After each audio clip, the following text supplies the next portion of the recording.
Передусім, я хочу подякувати кожному народу і хочу подякувати кожному лідеру, які підтримують нашу оборону, наших людей, наш захист від російського терору. Ми маємо пам'ятати всі з історії наших народів, що лише спільні дії та реальна солідарність здатні захистити свободу наших країн від російської агресії. Саме зараз, саме в цьому році ми маємо сконцентрувати увесь наш потенціал на тому, щоб захистити і Україну, і незалежність кожного народу, який межує з Росією. Всі ми бачимо, що Путін не хоче обмежуватись лише нашою землею. Погрози Росії охоплюють увесь простір від Європи до Казахстану, і це загроза для всіх. Сьогодні я говорив саме про це на нашому саміті. Перше – це ППО. Ми маємо нагальну потребу у захисті Харкова, Одеси, Миколаєва, Запоріжжя та усіх інших наших міст від російських ударів. Я дякую кожному лідеру, який нас чує, який готовий допомагати в комунікації з іншими партнерами, щоб Україна нарешті отримала системи ППО, які можуть нам допомогти. Вони є у світі та мають захищати життя. ППО – це перший пріоритет зараз. Путін вже третій рік намагається знищити нашу енергетику. У нього абсолютно цивільні мішені, він хоче зламати життя людей. Ми маємо зламати його наміри. Далі, звичайно, фронт. Я чітко окреслив те, що планує робити Путін у цьому році. У нас є достатня інформація від розвідки. Критично важливо, щоб кожен з партнерів виконав обіцяне щодо постачання зброї та снарядів, а також щодо наших домовленостей про спільні виробництва. Кожного дня б'ють російські ракети, і кожного дня збільшується кількість обіцянок. Кожного дня українські воїни на фронті витримують жорстокий тиск російської артилерії та керованих авіабомб. Реальність нарешті повинна почати відповідати словам. Я дякую всім лідерам, усім нашим партнерам, які дійсно реалізовують те, про що ми домовились. Це рятує багато життів. І маємо зробити все, не втрачаючи час, щоб наші сили ще стали більше. Постачання зброї, виробництво, фінанси – все це сьогодні ми обговорювали. Третє. Політичні завдання на цей рік. Зараз на саміті та на перемовинах з лідерами я говорив про те, що критично важливо для європейської єдності підтвердити, що Євросоюз не боїться самого себе і що НАТО не боїться своїх власних правил. Кожна демократична нація в Європі, яка поділяє та захищає спільні цінності Європи та євроатлантичного простору, заслуговує бути членом Європейського Союзу та Північно-Атлантичного альянсу. І це факт. Цей факт треба підтвердити реальними діями. Червень – це час, коли буде правильним фактично почати перемовини про вступ України в Євросоюз. Європі потрібен цей сигнал її власної сили, щоб у Путіна не було спокуси подумати, нібито Європа проявляє слабкість. Так само і Альянс. Я сказав сьогодні партнерам, що Путін не зважає на наші дії, готуючи свої агресивні кроки. Він сам будує свій графік ескалації настільки, наскільки може, і настільки, наскільки нібито на щось він реагує. Путін хоче знищити нас, реально він хоче знищити Україну, а згодом підкорити всіх інших сусідів Росії. І у нашого життя, у нашої безпеки просто немає альтернатив. І саме тому немає реальних альтернатив і запрошення України в НАТО. Потрібне це запрошення в Альянс.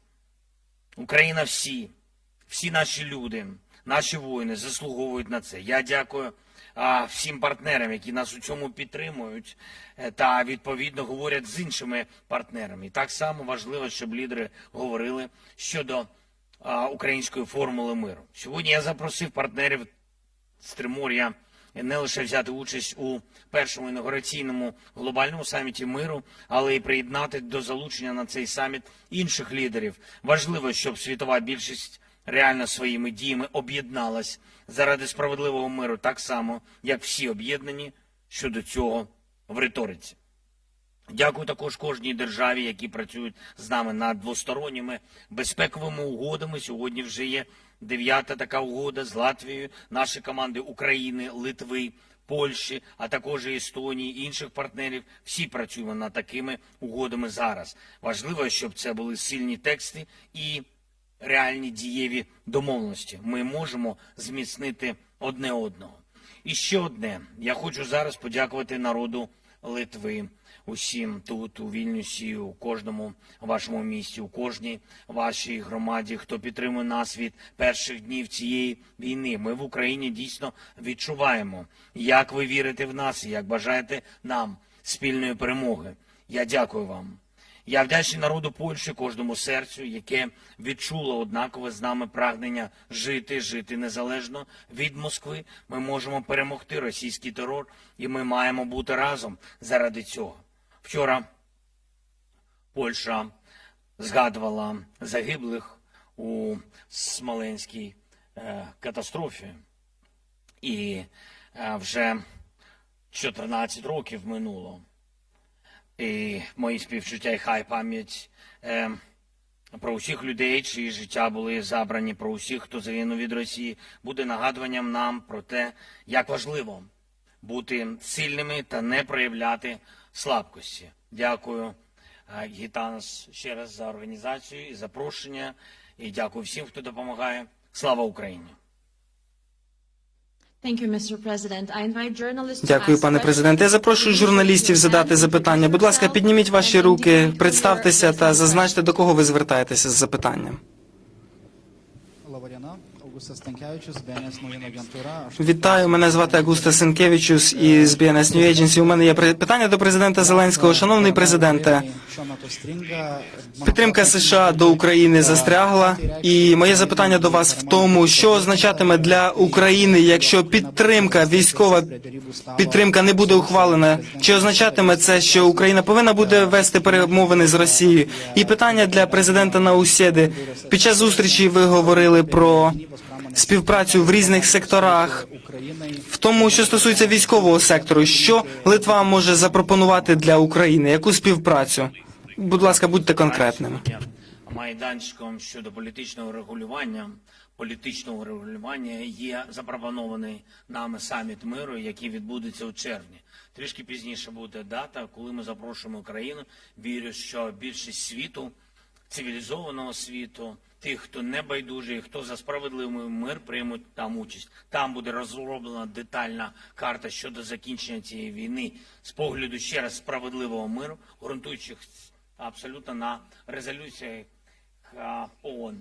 І після цього цей документ буде опрацьований на технічному рівні і буде дана можливість в тому чи іншому форматі, все це вирішиться на першому саміті, як змусити Росію до цих кроків, а ці кроки щодо справедливого миру. І це в такий формат ми на сьогодні бачимо. А якщо не буде допомоги, то нам буде дуже складно. Ми будемо втрачати наших людей, втрачати наших воїнів, абсолютно безцінних. І питання не тільки в територіях, коли хтось розповсюджує такі російські наративи, що питання тільки в території, питання в людях. А території також для нас важливі. Тому що якщо ти не відновлюєш свою територіальну цілісність, то і до тебе немає поваги до твого суверенітету. І тоді це заморожений конфлікт. І вже буде питання часу, коли Путін знов повернеться. Тому так важливо, щоб все було згідно закону, при повазі до народу України, як до кожного демократичного народу, і при повазі до суверенітету нашої незалежної країни.